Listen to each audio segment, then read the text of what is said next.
Hello, everyone, and thank you for joining our event today. My name is Mila Davenport, and before we begin, I'd just like to go over a few housekeeping notes. First, please note that all participants are automatically muted with the videos turned off to create as much of an auditorium-like atmosphere as possible. But if you do encounter any problems at any time during the event, feel free to write in the chat box to us directly, and we will do our best to help out.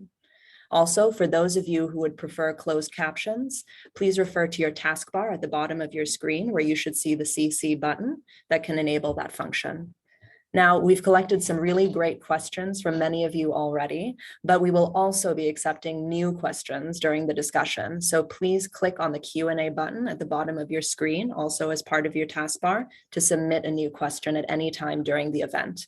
We'll do our best to get to all of the questions during the Q&A segment at the end, but if we don't have the opportunity to do that, please do include your name with your question when you submit it so that we can reach out to you separately following the panel. Finally, similar to many of you, some of us are working and presenting from our homes this evening. So while we've done our best to create a studio-like atmosphere for the session, please forgive the occasional interruption. Now I'd like to invite Faride Shroff, one of PDNHK's founders, to start the event. Thank you. On behalf of the Professional Disability Network Hong Kong, it is my proud privilege to welcome each and every one of you to our Beyond Barriers panel discussion. Every barrier to inclusion begins with someone's perception. Perhaps a mistaken perception of what is possible or what is normal. Before we can address some of these barriers, each of us needs to cultivate our own ability to see beyond them, sometimes moving even beyond our imagination. There is no them and us in inclusion. We are one. While the PDNHK is a membership network, it is firmly grounded in the belief that workplace inclusion begins with recognizing each other's humanity, listening to success stories, and overcoming challenges. We can all learn from each other and become a united force to bring about the much needed positive change in our community. PDNHK is open to individuals with disabilities, nonprofits, and corporate employers alike. With unity, we build and support better institutions, better companies, better human beings, and better cultures.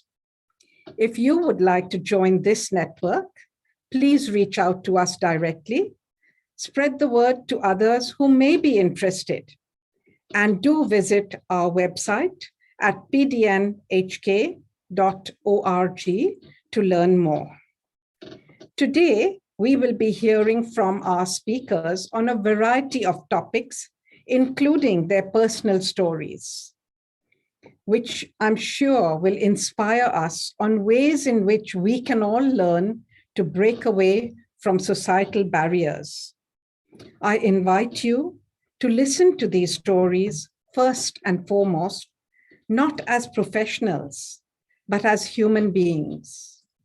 Without further ado, I would like to hand over to Yasir, who will introduce our speakers and start off the panel. Over to you, Yasir.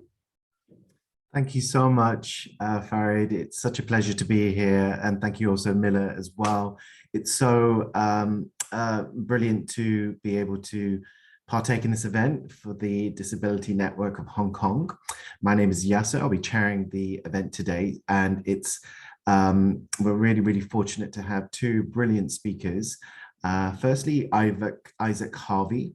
Isaac is a video editor and award-winning disability advocate from East London. He was born with limb pelvic hypoplastia. I hope I pronounced that correctly. Please do correct me if I haven't. And has won multiple awards in the disability inclusion space. And in addition to his roles as ambassador for the disability charities and the president of Wheels and Wheelchair, a social group of roller skaters who push wheelchair users. I mean, that sounds fantastic. So I really look forward to hearing from Isaac. And also Troy Doucet. Troy is an American attorney. His specialization is consumer financial product litigation, and several of his cases have set state and federal precedent in the United States. As an autistic person, Troy focuses on helping broaden society's understanding of neurodiversity with the aim of normalizing the inclusion and neurodiverse people in business and society. Again, an amazing speaker, so really, really look forward to hearing from both Isaac and Troy. And just a little bit about myself. I'm Yasser. I am Global Head of Diversity and Inclusion at the Financial Times.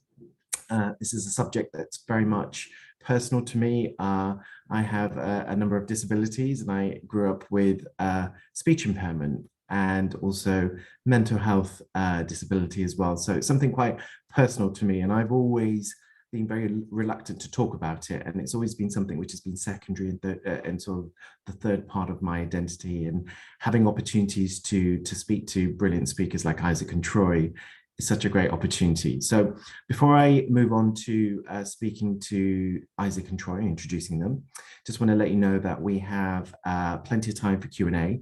There's a Q&A function you can see at the bottom of the screen. Please do put your questions via chat. We've also had some questions from before, and we'll have plenty of time at the end to get to them. So without further ado, we'll start off with Isaac. So Isaac, I'd love you to please introduce yourself, tell us a little bit about yourself, and if you could share us a bit about your disability and how that has been part of your journey so far, and finally, what has been your proudest achievement? Oh, okay, loads of questions. So yes, I'm Isaac Harvey, born and raised in East London, with a very loving family who have always supported me since day one and never really treated me like anyone different, which definitely helped me find it quite easy to overcome obstacles with a disability. I have a weak pelvis, so I'm not able to walk, but I use a wheelchair to get around. And as mentioned, I was a video editor because I've always had a creative mind. When I left school, I always wanted to use my creative mind. So when doing media in school, gave me the opportunity to express my creativity. And I didn't want to go down the corporate route or anything like that, because, you know, I just wanted to do what I wanted to do.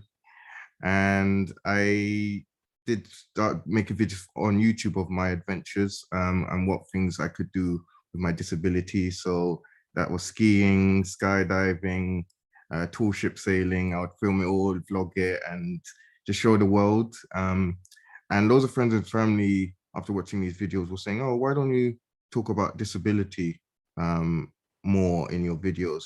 And I thought, oh, you know, I don't really want to talk about that because back then I wasn't kind of like that was my definition. I just wanted to just be me and create videos. But I was invited in 2015 to do like a public speaking engagement to talk about my life, which I accepted. And I was a bit nervous because I wasn't really a public speaker back then. And I ended up doing a talk about my disability. And a woman afterwards came up to me and she said, wow, you've really changed my perception on life. And here's me complaining about all these things and you're getting on with life. And usually I would hear that from friends and family, but hearing it from a complete stranger kind of stuck with me. And then I thought, okay, maybe I am making an impact if I do speak about my disability. So I just kind of incorporated it into my video editing and sharing stories online. And now I've built a platform where I'm like a disability advocate and talking about different issues and things that can be better for the disability community. And I've also been able to connect with like-minded individuals and be on the panel here talking from across the world, which is great to just have that voice. But when it comes to my proudest achievement, it's a very difficult question for me because, back in 2012, I carried the Olympic torch for the London Olympics. So I would have said it then. 2015, I did the skydive. 2017, I won an award which got me onto television. But as time's gone by, I think the proudest achievement is just being able to speak to people and change people's perceptions. I'm not really a materialistic person that needs all these awards and achievements. I think it's more important that I can change someone's perception about disability and maybe change the perception of their own lives so they can continue to achieve more. Thank you so much. That was absolutely amazing to hear. So firstly, I've just got to say the poster, I've been caught by the poster behind you, diversity. So just want to plug your brilliant poster. You raised a really interesting point around you've just living life and living life to the fullest. And then having to, and that really interesting story and very powerful story about the impact you've made and, being asked, why don't you talk about it more?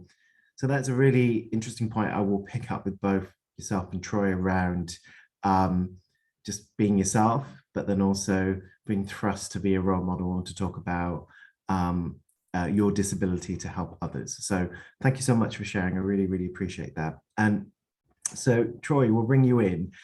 Just really love to, again, just hear a bit about you, to talk a bit about your disability and your proudest achievement.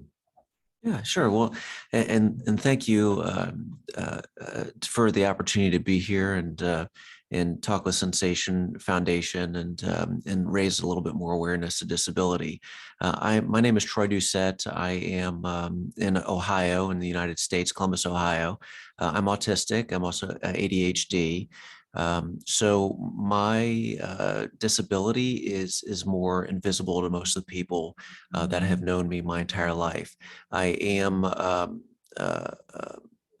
late diagnosed in life, so I was 42 years old when I found out, which was relatively recently, and it's had a dramatic impact on my life throughout my life. But knowing also now has been tremendously helpful, and I know we'll get into that a little bit later.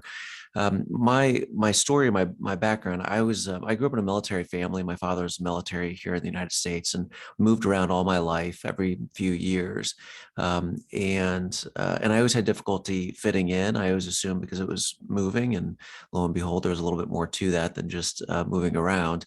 But from being bullied most of my young years and middle school years, young teenage years, to ultimately bouncing around quite a bit in life, trying to find my own path. I feel like I've lived a few different lives by now, and that I went to, when I started college or university, I spent 3 years there and decided that I didn't need a piece of paper to find my own way and be successful. So I dropped out.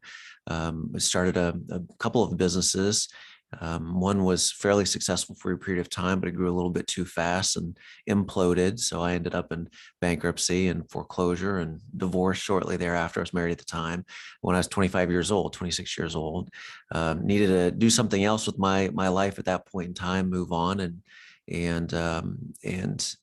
really realized I needed that degree. So I went back, got my undergraduate degree, and then figured I was already a poor student, might as well just go to law school. So I did, and I really, it clicked for me quite a bit. One of the things with autism is that we can have very special interests, very significant interests that we dive really deep into. ADHD for that matter also, but for me it was law. So I did really well in law school, graduated top 10 of my law school class. And more importantly to me, though, I spent more time learning how to do this and how to litigate cases in particular. I volunteered 350 hours at legal aid and did a lot of work to try to understand the world that I was sort of living in. Coming out of I was in the mortgage business before. That was a business that collapsed. I had, and then the foreclosure, I defended. I ended up putting together and helping other lawyers nationally while I was in law school understand foreclosure defense, understand mortgage related laws. Published my first law book after my first year in law school. And then when I graduated, I came right into this particular world.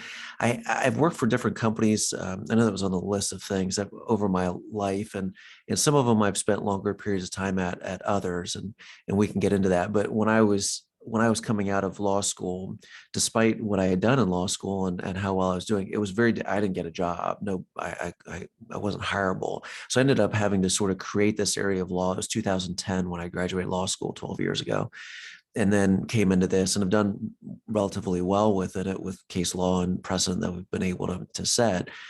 But more, it's been a function of me, a dog with a bone, with these cases and just going at it till the very bitter, utter end, because it's my style, my personality. But I think that really ties into autism. So obviously we're here. I'm happy to talk about anything with that. The thing that I'm most proud about, I would say, I was thinking about that, and sort of with Isaac, we've, as much as I've done certain things, I don't really think of accomplishments that way. I think for me, and really having to think about that, I have a 16-year-old daughter, and she is incredibly mature, very smart. More importantly than smart, she's understanding, she's compassionate, and she still likes to talk to me. So I would consider that as sort of a successful for me. I have two other young girls, a 3-year-old and a 1-year-old, and hopefully I can walk that same path with them and help them grow up the same way as my older one has. So I hope that answered all your questions. It did. That's really, really interesting. Thank you so much. I loved what you said about understanding the world that you live in. And that's really, really fascinating. I think there's so much there I would love to pick on. So firstly, thank you so much for sharing your story and also your background as well. Often hidden disabilities get overlooked, and there's a lot of misunderstanding and suffering in silence. So it's really great to have both Troy and Isaac here, and also great that we have a very international audience. So I'm going to stick with you, Troy, for just to go in a little bit to pick up on your intro. In terms of the challenges, what sorts of challenges have you personally faced in your professional endeavors? I mean, you've got such a successful career. I'd love to hear and understand a bit more about that.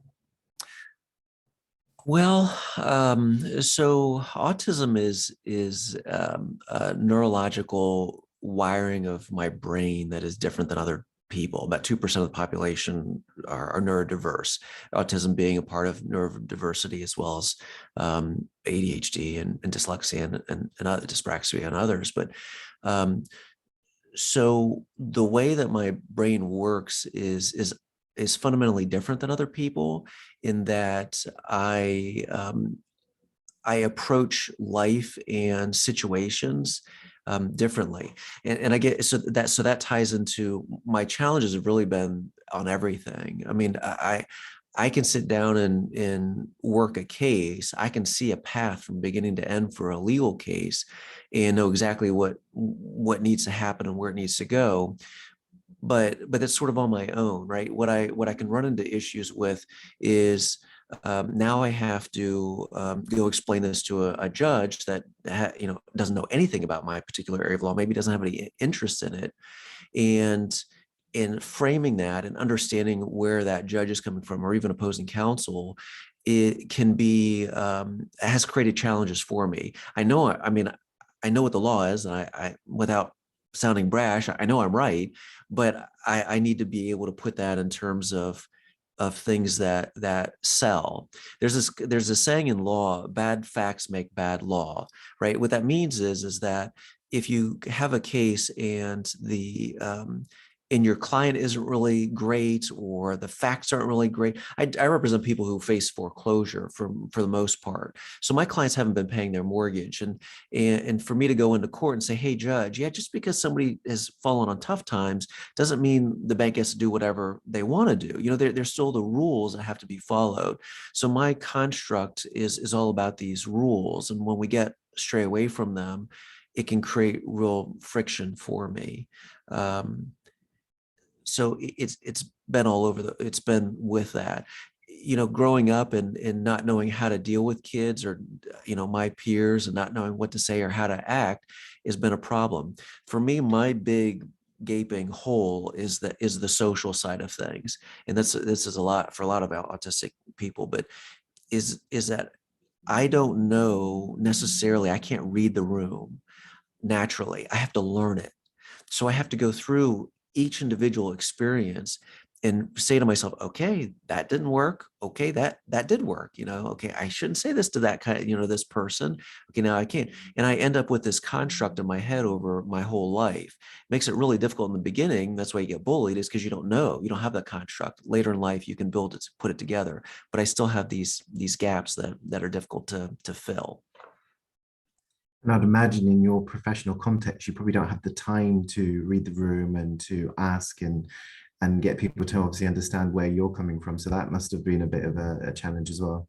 Yeah, it's beyond that, to where it's it's the law. The law is the law is the law. It either exists or doesn't exist. And I'm sure you all can, people in Hong Kong can appreciate this as well. It's not about the end result. It's not supposed to be. It's supposed to be out the rules. The rules exist here, and it's frustrating for me because my construct is about the rules, that we roll into this. What's the end result versus let's apply things equally to everybody, no matter what their background, who they are, where they're coming from. Thank you. So Isaac, we'll come to you now. I guess the same question. And in your hugely array of professional endeavors, and you've done amazing work. So I'd love to hear a bit more. Yeah, I mean, for me, I'm quite lucky with like most of the work that I do, I can do at home. So I'm lying down now. I don't have any arms, but I use the computer with my feet. So I've always had that flexibility to work from home. But the biggest barrier I have had when wanting to do work is a couple of things. One is because I use a wheelchair, it has to be fully accessible from going through the entrance right through the whole building and being able to get on all floors. Most people think, oh, if you have a ramp, it's accessible. No, it's more than just a ramp. It's make sure that I can get my chair through all of the different hallways. There's no obstacles in the way, and lifts are working. So that's one barrier. Then also, I need assistance when it comes to eating when I'm out. At home, I have a table that my brother built for me, and I'm able to use my mouth and eat for myself. But when I'm out, I do need that assistance. So sometimes, well, I need someone to assist me, which is not always there. So I've had really good experiences. Like, for example, I volunteered at a outdoor activity center for people with disabilities, where you looked after children of all disabilities running around this great adventure place. And I remember going there and thinking, oh, who's going to support me for lunch? But the head people already had that in mind, and whoever's like the lead on that day would be said in the morning, okay, you're going to be helping Isaac to have lunch. So I felt a lot more comfortable that was already sorted.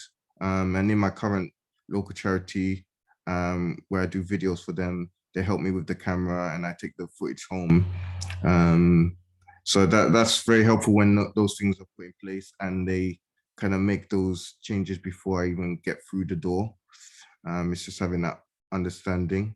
Obviously, it would be helpful if I did have someone like 24/7, because here in the UK, we have a scheme called Access to Work, which is a government paid for people with disabilities to have the assistance that they need. But like most things, it's very difficult to get it, and you have to kind of say your disadvantages rather than your strengths, which can be quite demeaning on yourself. Because I see myself of being able to overcome obstacles, not I can't do this, I can't do that, and that's why I should be given this award. I feel it should be the other way around. But yeah, it's more of a physical barrier when it's come to work. Thank you so much for sharing that. I'm going to pick up on something you said in the next part around the disadvantages versus the strengths, because that's such a really, really important point. And also it was really good and interesting to get your insights and your experience of, for example, provisions. Having a ramp actually doesn't often provide the support that's required. But I wanted to ask you, in terms of the support that you need, the planned support that you get versus having someone say 24 hours, how has it worked for you if you, for example, just needed something in the moment? How do you try to overcome those challenges? It depends where I am. So, for example, at home, if I need to, for example, go to the bathroom or I want a drink, I have my mum and brother at home, so I can always just shout out and ask for assistance. But when it's out and I'm done and I'm by myself independently, those things become like non-existent, really. I mean, here we have Transport for London, which is a service for the tube. And I can go to a station and say, oh, I want to get to, I don't know, central London somewhere. And they would assist me with the lifts, get me onto the train, call someone ahead where I'll be met. And then they would help me for the rest of my journey, which is quite good. But when it comes to like going to the bathroom and food and drink, I do need someone with me. So I could do like half a day by myself, because usually I am going out to meet someone.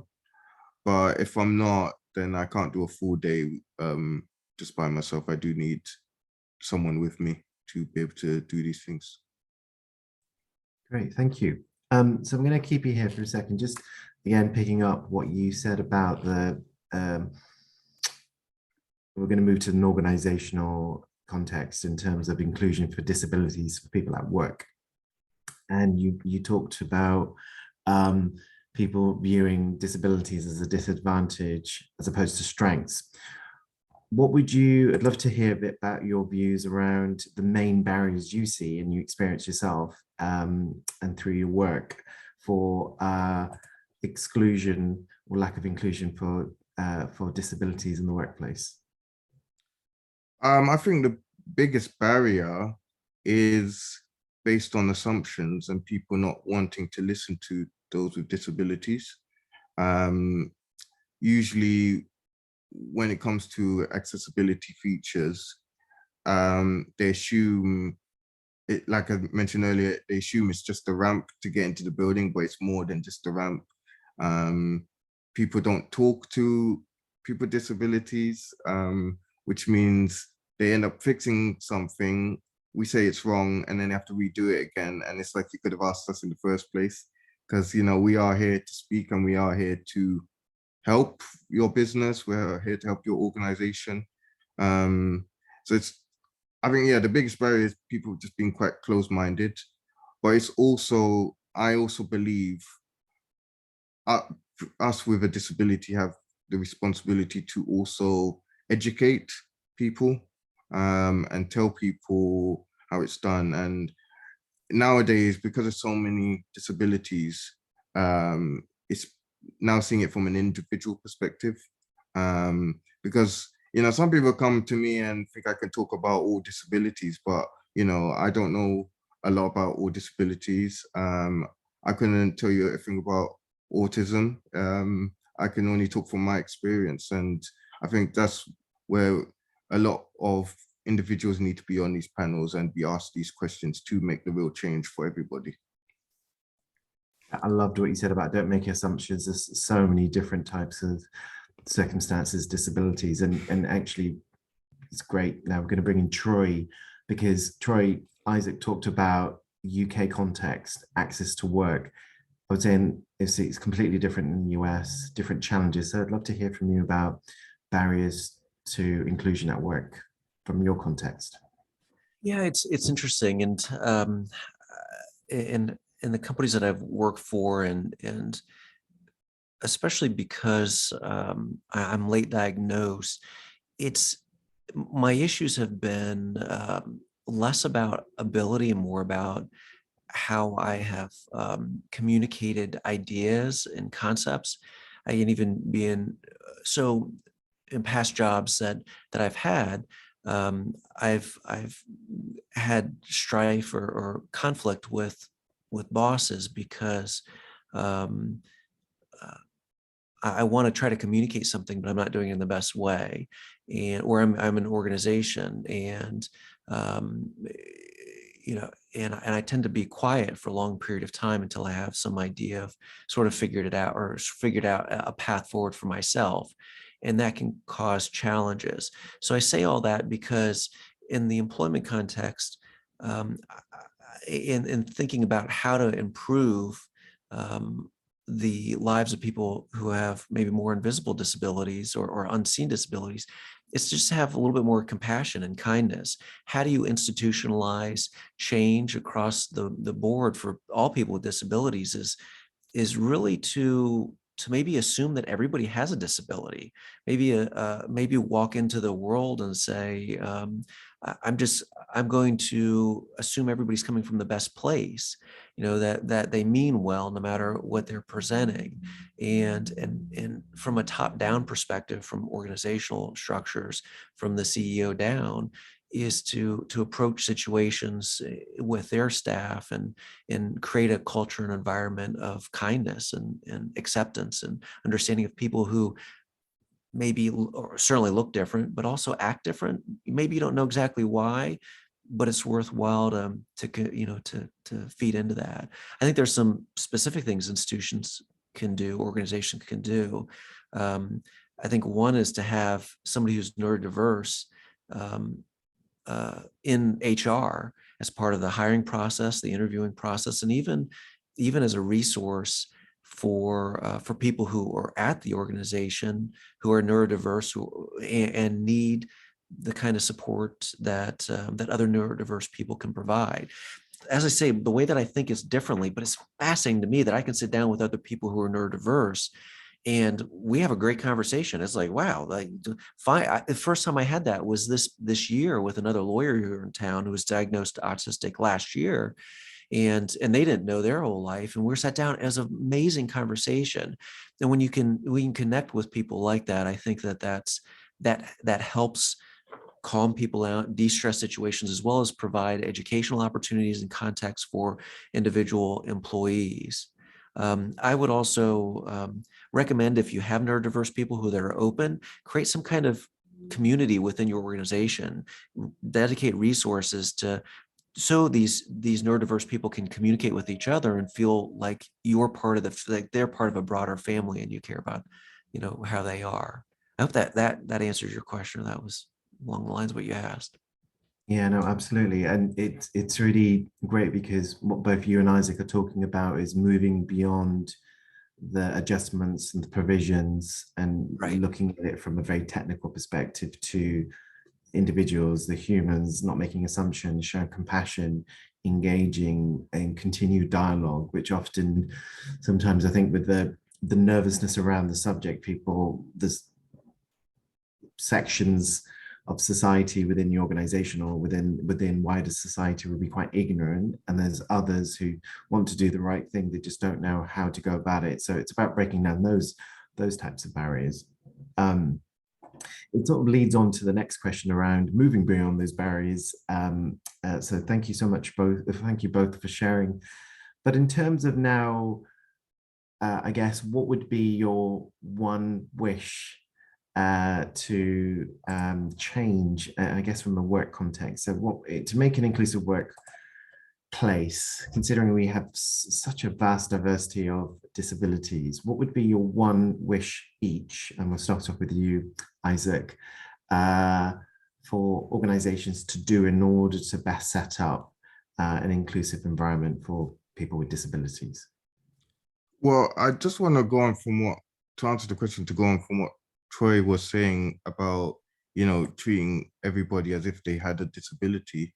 because in reality, everyone can or will have some sort of disability or a barrier in their life. So it's one of those things where we should have more of this kindness and compassion towards each other, because having an inclusive workplace is for everybody anyway. And it's, it's preparing for if someone was to have like a car accident and now they're wheelchair bound or have brain damage, having all of these in place has it for everybody anyway. So yeah, having workplaces to treat everyone equally and have these things in place is just something that as humans we should do anyway, but as workplaces especially, because yeah, everyone can work and everyone has these challenges, so we've got to have it all prepared for everybody. A great answer. Inclusion is for everyone, and so we focus on everyone, and we naturally bring in all diverse groups. Thank you. Thanks so much, Isaac, and for you as well, Troy. It's bigger picture for me. I would say number one thing that I would have been awesome my whole life is that people assume everyone's coming from a good place. That's it. I mean, you're having a conversation with somebody on your team or a manager, and they say something or do something that just assume that they're coming from a good place. Approach it from that perspective, and you might find that if you have conflict with that person, it decreases. But even if you don't, and then maybe you can communicate, you can dive into it, you can get more details, and you can understand the perspective that they have, right? So, I mean, diversity really doesn't do anything for an organization if you don't listen to diverse people, right? I mean, you can have a bunch of people around a table who look or act or are different in some way, whether that's disability or anything else. And if you don't listen to them, then it doesn't really do you anything. So if you can approach all the situations like somebody's coming from a good place, and I think you can make greater progress within the gambit of diversity and disability. Great, that's really insightful. How and picking up on what Isaac said earlier around viewing disabilities as a strength, we were doing an elevated pitch to organizations of the case for hiring more disabled talent. What would you, without putting you both on the spot, what would you both say your three main big selling points for organizations and why they should hire more disabled talent? I saw this, and I would flip that around a little bit and say, why not? Why wouldn't you hire disabled people? I mean, what's the big difference?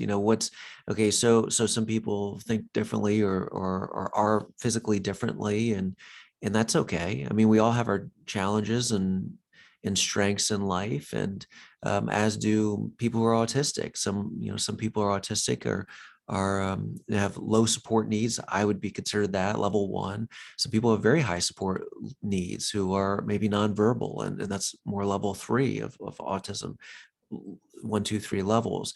But even within that, there's strengths and weaknesses for us all. So I think part of organizations' goals, whether somebody's disabled or not, is to play to strengths, right? I mean, you want to have people who are really good at doing whatever it is in your organization.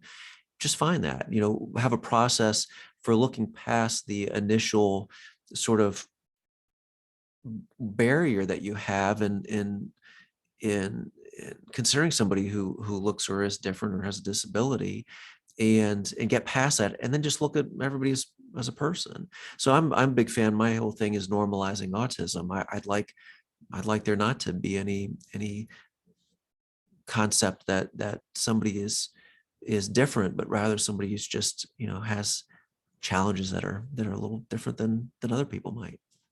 That's how I'd answer that. Thank you. It's really great. And Isaac, same question. Yeah, I mean, it's just about seeing people as individuals, because everyone can bring something to the table. Everyone has a different perspective. Everyone has a different lived experience, which will determine how they view things. I just feel if organizations just kept hiring the same sort of people, where's the growth, where's the learning, and where's the seeing it from a different perspective? I mean, someone with a disability may see a problem totally different to someone without a disability. And it's just having that opportunity to hear it from all sides of the fence. And in as a whole would be helping the organization, really.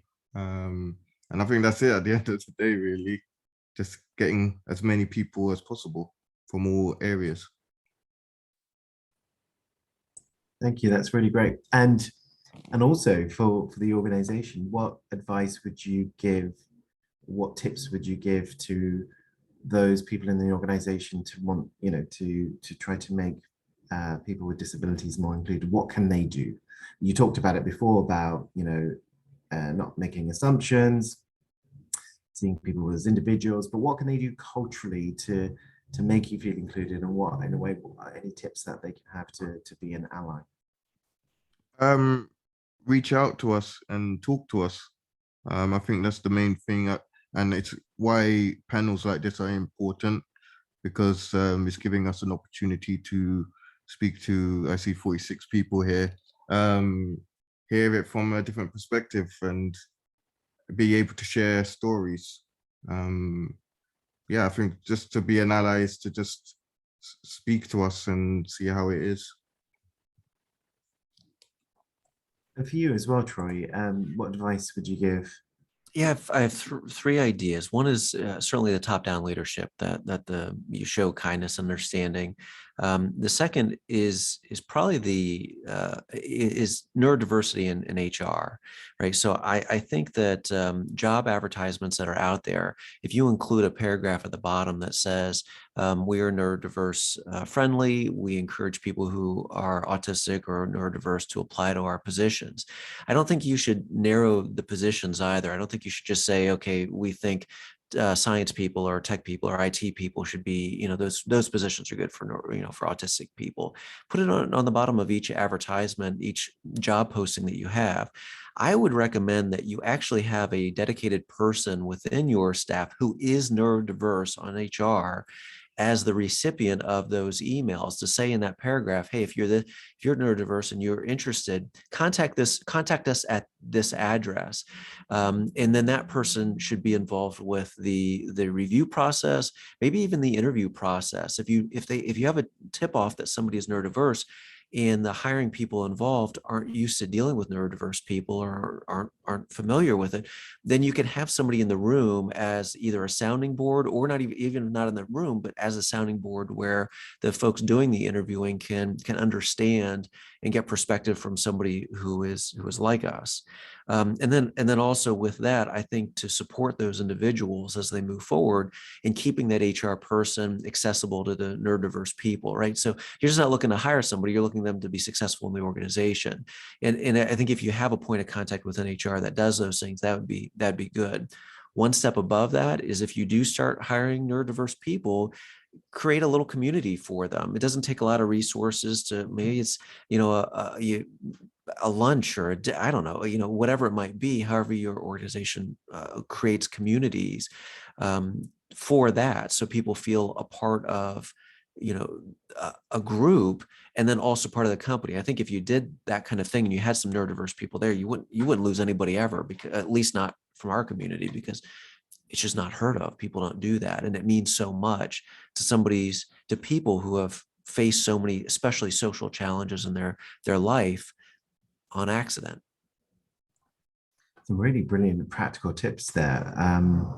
And actually, it's interesting when we're talking about different ways of working that really enables creativity and innovation. And, unfortunately, we had the pandemic that forced organizations to do things differently. So people worked remotely for the best part of almost a year and a half, maybe more. And now we're in the world of hybrid, which in a way is taking a pandemic to get to this place of the world of hybrid. And that certainly is a really great enabler for working in different ways, having different spaces, facilitating all of that. So that certainly is a really, really great way to enable more inclusive workspaces. So I'm conscious we've got 15 minutes. Thank you so much, both. Really, really insightful answers. I really loved all of the kind of the deep nuance facets of disability inclusion we talked about. So we're going to open up for questions. So please do populate your questions in the Q&A. I have one question here around, and this I'll go to Isaac, around whose job is it to educate? And if we could elaborate. So is that onus and responsibility on those individuals to educate on how adjustments or provisions like to be made, or is that should be done in and I guess from an organization or from society? I think it's from both ends, because well, as I mentioned, hearing lived experiences is the way that you can really learn from people, and actually asking individuals these questions. Obviously, there's resources online. Here in the UK, there's a thing called Purple Tuesday, and that's getting organizations in the UK to become more disability friendly from the consumer's point of view and also the workplace. And there's free resources that people can do, but hearing it from actual individuals is, I feel, a real learning point. I mean, even today myself, I'm always learning, getting to interact with individuals. I'm learning about different things regarding disability. And I feel if we were to say, oh, organizations should do better, then that's when assumptions come in.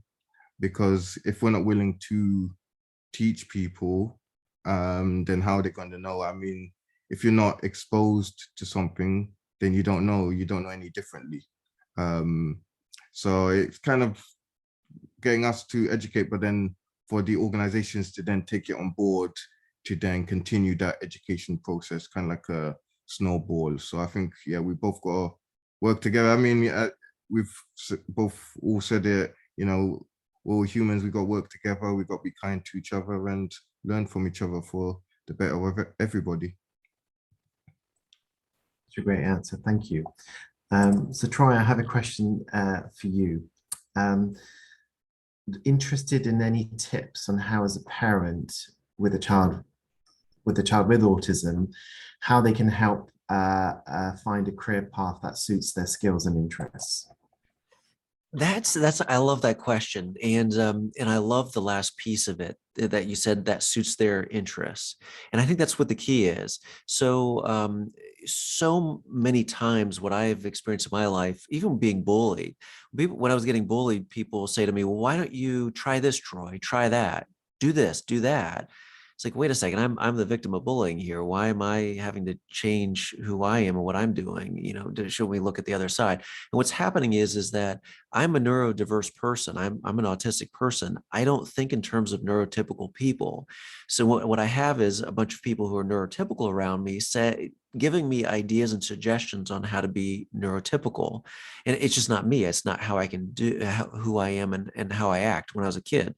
So for me, it's like, go with the flow a little bit. Don't have this this idealistic view of who your child should be or what they should be accomplishing, you know, or even saying to yourself, oh, if they would just do this, or if they would just do that, or, you know, then we'd feel, you know, then they'd find happiness or they'd find success in their life. You know, everybody has their own individual challenges and strengths. And what we have to do is recognize what they are and work within them. An amazing thing that anybody can do with any child who's autistic is learn what their interests are. You're going to know what it is, whether it's trucks or dinosaurs or, you know, building blocks or whatever it might be. You know what it is, find out what that is and learn about it yourself. Get involved in read up on it, and then engage with your child about it. And they'll feel good about doing that. They'll feel like you're interested in them. They'll feel confident. They'll build their confidence, as well as probably their communication skills, because they're able to talk about the thing that's really of interest to them. And sometimes you might find that they talk quite a bit about it, but listening, I would say, and trying to and give them the support and direction that they need to have a meaningful life is, I think, the goal. For me, it's not about money or success or whatever it might be. I don't think of those kinds of terms. I think in terms of how can I do the most good in the world while I'm here? And I think, and it's so logical, I think so logically about things that that playing to that and supporting that kind of perspective enables a parent to naturally ensure or naturally help a child obtain success in life, but it's going to be on their terms and the way that they view it, not necessarily the way the parent thinks as what success looks like or what happiness looks like. It's two different things, and you got to recognize that they're different. But if you do, you can get great places have a great relationship with your child who's autistic. Thanks so much, Troy. I'm just jumping in. I apologize for the interruption because I think that we have a connectivity problem with Yasser, but thank you so much for that answer. I'm just want to open it up for any further new questions. I believe that we covered most of the pre-registered ones, and we are nearing the end of our event, but there is a few more minutes to answer any more pressing issues that anyone might be wanting to ask either Isaac or Troy. So please do write in the Q&A button. Go ahead, Troy. I saw in one of the questions has to do with inspiration porn, and I'm sure Isaac has ideas about this as well as I have a couple ideas. Inspiration porn being that disabled people are, you have a meme where somebody who's disabled has accomplished something in life that is sort of would be seen as otherwise normal, but because of their disability, they've been able to do it, and they become this inspiration. And I don't know how Isaac would feel about this because our disabilities are very different. I think in terms of society moving forward overall, and everybody, assuming everybody's coming from a good place, that people don't know how to talk to disabled people sometimes. And Isaac, you referenced this earlier in communication, that I think anything sort of helps. I like the idea of people making an effort to look at people who have disabilities as more mainstream, that there's not this disconnect or this difference. And sometimes I think the inspiration porn creates that in some perspectives, but in others, it's like, wait, somebody's really trying to understand something that they don't really understand. They don't know how to talk about it. They don't know how to address it. So they're trying to put it in the positive spin that they can. And the way that it's coming out is that. So there's education to still be done, but somebody who's willing to stand up and say, I support disabled people in one way or another. Those are the kind of people that are going to be open to listening to Isaac talk or me have a conversation about our own individual experiences. So that's my perspective on it. Thank you, Troy. Do you have anything to add, Isaac? Yeah, I mean, from my perspective, it's I do agree with you. It's seeing it from a positive light, because for the longest time, I would go out in my chair and just get on the bus, and another passenger would come up to me and say, "Wow, you've really inspired me today. Like it's so good to see you out." And I'd think, I'm just going to London. I'm not doing anything inspirational here. Compared to like me doing a skydive and skiing. I mean, that's me actively doing something to educate and, I guess you could say, inspire those. But over time, I've realized, if it really has changed someone's perception and really does see disability differently, then it can only be positive to see it in that way, because I like to see people feel positive. I like to see people feel educated. Sometimes, you know, even now, it still is a bit weird that I do get these comments when just doing normal day-to-day activities to me, but if it does mean it's changed someone's perception, then I think it can only be a good thing, really. But also I think it's on top of that, it's then, okay, it's that inspiration, but now what are you going to do about it? Are you gonna speak to me more about it? Are you gonna learn more about it, what you've seen me do? I think it's then going on to the next layer of what individuals can do when it comes to the disability conversation. Yes, and both of your comments in combination kind of bring me back to many of the points that both of you mentioned earlier, which is around what does normalization really look like? If we talk about normalizing disabilities of all different types within the workplace or in society, how does that look, right? Are we talking about just highlighting a variety of disabilities or accepting them or just hiring many people, but maybe not hearing their voices? There are all of these different either scales, or maybe it's a spectrum, or maybe it's just different phases as an organization comes into disability inclusion, right?